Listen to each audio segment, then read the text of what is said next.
According to the Muslim belief and Islamic scholarly accounts, the revelation of the Quran to the Islamic prophet Muhammad began in 610 AD.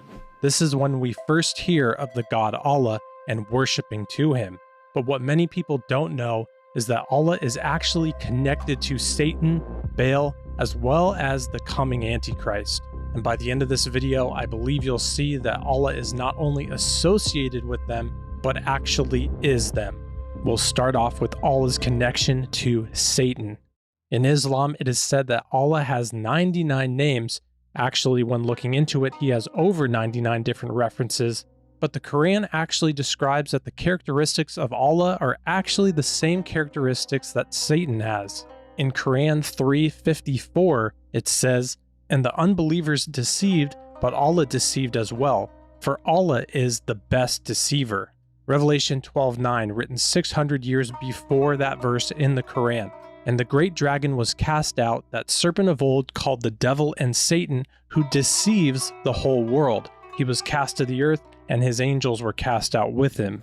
This other verse in the Quran tells us that Allah is great at misguiding people. Surah 14:4, "And we never met a messenger save with the language of his folk, that he might make the messenger clear for them. Then Allah sendeth whom he will astray, and guideth whom he will. He is the mighty and wise." Here's what the Bible has to say about an entity that is good at misguiding people.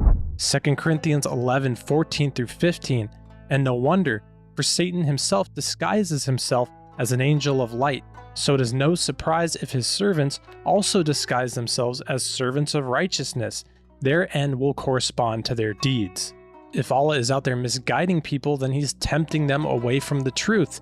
James 1:13 tells us, "Let no one say when he is tempted, I am tempted by God. For God cannot be tempted by evil, nor does he himself tempt anyone." Now we'll look at how Allah's name written in Arabic actually looks exactly like how in Greek it's told to us the number 666 is the mark of the beast, as well as the Codex Vaticanus tells us of this mark. After we look at this, we will look at the absolute proof that the worship at Kaaba in Mecca, the most holiest site for Muslims, is actually tied and was founded upon the worship of Baal and false gods, and how that's actually the exact worship that continues on to this very day. When I first saw the Codex Vaticanus, I was literally shocked because I could read the text. It was Arabic. And as I look at it, it had these, what thought these symbols, this and this, in a very kind of circular way, you know. And then you had this symbol, all right? Now this is an Arabic word. You can film it and ask any Arab, what is that word? Bism, in the name of. And this word, you can ask any Arab what that word is. Bism Allah, in the name of Allah, was on that badge that people put in their foreheads as John documented what he saw on the godly video. God showed him. And that will be the symbol of Islam, which is the two swords. That is a symbol in Saudi Arabia. It's a symbol of Islam from the eons of time. When he references the godly video, he's talking about the vision that John had when he wrote the book of Revelation. Again, here you can see the Codex Vaticanus, how that is the exact similar looking name to the name of Allah, as well as when we look at the Greek number for 666, it's practically identical. And if that wasn't enough to connect Allah to the Antichrist, we can do it even more so. 1 John 2, verse 22.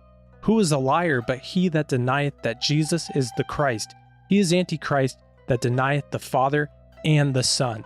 The Bible tells us anyone who denies Jesus as the Son of God is an Antichrist. What does the Quran have to say about that? There's over 13 verses in the Quran that say that God does not have a son. Here's just two of them. "And say, Praise to Allah, who has not taken a son and has had no partner in his dominion and has no need of a protector out of weakness, and glorify him with great glorification. And to warn those who say, Allah has taken no son."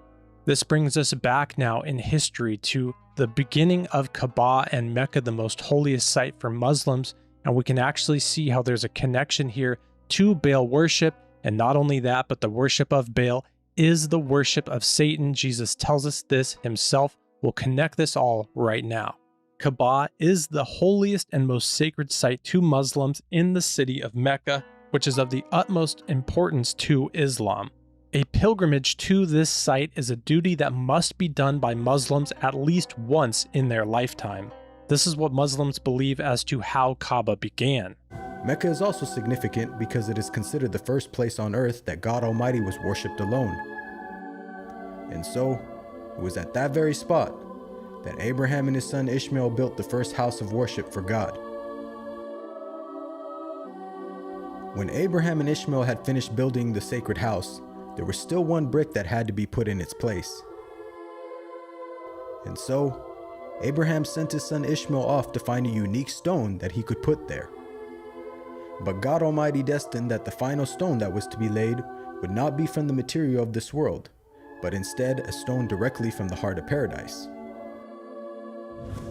The angel Gabriel then brought the stone down to Abraham, who proceeded to put it in its proper place. It is said that when the stone first came down, it was a pure white color. But due to the impurities of this world and the sinfulness of man, the stone slowly began to fade and eventually turned black.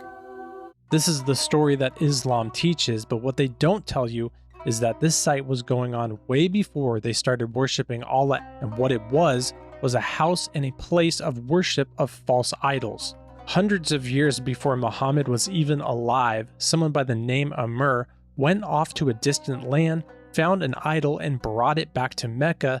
They set it up at Kaaba, and they began to worship false idols there. Amr was so impressed by all that he had seen that before leaving, he asked if he could take one of the idols back home with him.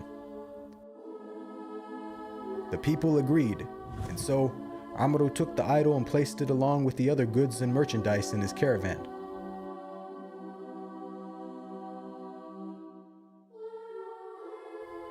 He then set out southwards, back towards the city of Mecca. When Amr arrived back home, he immediately took the idol and placed it right in front of the sacred house. He then proceeded to tell the people that this was now going to be the God that they worship. Sadly, this concept faced little, if no resistance. And as time passed, the people began to worship more and more different idols, until it is said by the end of the 6th century, there were over 360 different idols surrounding the sacred house in Mecca. One of the main, if not the main, false idol that was worshipped at Kaaba was BAAL. BAAL was worshipped in pre-Islamic Arabia. He was a human figure and was believed to control acts of divination, such as throwing arrows towards the statue, and the direction that the arrows landed answered a specific question. Some scholars reference Hubal as a lunar deity tied to a trinity of moon, father, sun, mother, and the evening star, the planet Venus, as their son. Interesting, when we look at one of the most well-known symbols of Islam, it's the crescent moon and a star. There's even a story of a father sacrificing his son at Kaaba to one of the gods. Again, this was years, hundreds of years before Muhammad, which means it's hundreds of years before Allah. Abd al-Muttalib was someone who dug a well known as the Zamzam well. The Quraysh tribe tried to stop him from doing it, but one of his sons stood guard and protected against their protest. He vowed that if he were to have 10 sons to protect him, he would sacrifice one of them to the god at Kaaba. As the story goes, he told his 9 sons that he must keep the vow. It's said that the divination arrows that he used fell upon his favorite son, Abdullah, and he went on and sacrificed his son there. Again, the divination arrows were what were used by Hubal and those who followed him. Quran sources say that he sacrificed to Allah, but it's clear as day to see here that he was sacrificing to Hubal or Baal. Jeremiah 32:35 says, "And they built the high places of Baal, which are in the valley of the son of Hinnom, to cause their sons and their daughters to pass through the fire to Moloch, which I did not command them, nor did it come into my mind that they should do this abomination to cause Judah to sin." The sacrifice to Hubal or Baal is a sacrifice to Satan. Islamic sources say he sacrificed his son to Allah, but as we can clearly see, this was a sacrifice to Hubal. Jesus proves to us that sacrificing or worshiping or following these false gods is actually doing these things unto Satan. When the Pharisees confronted Jesus for casting out demons from people, Jesus responded saying, "If Satan casts out Satan, he is divided against himself. How then will his kingdom stand? And if I cast out demons by Beelzebub, by whom do your sons cast them out?" So here Jesus shows us that Beelzebub or Baal or Habal is actually truly Satan in disguise. So we can conclude that the worship and the following and the sacrificing to Beelzebub, to Baal or Habal, and that these things were going on at Kaaba were actually the worship and the following of Satan. That's exactly who originally and continually are being worshipped at Kaaba at Mecca. According to Islam, Muhammad was the last and the greatest prophet who taught everything about Islam and about the Quran, but he himself even said that he doesn't know if Allah is the truth. In Quran 34 verse 24, "Say, O Muhammad, to these proselytes and pagans, who gives you provision from the heavens and the earth? Say, Allah, and verily, either we or you are rightly guided or in a plain error." So Muhammad, who's supposedly the greatest teacher and prophet of Islam, says here when debating with others about the identity of God, says there's a chance that he himself may be in great error. He's not solid on his belief on who God is, and I can tell you he was in plain error. If you want to go to the truth, look at John 14:6. Jesus said to him, "I am the way, the truth, and the life. No one comes to the Father except through me."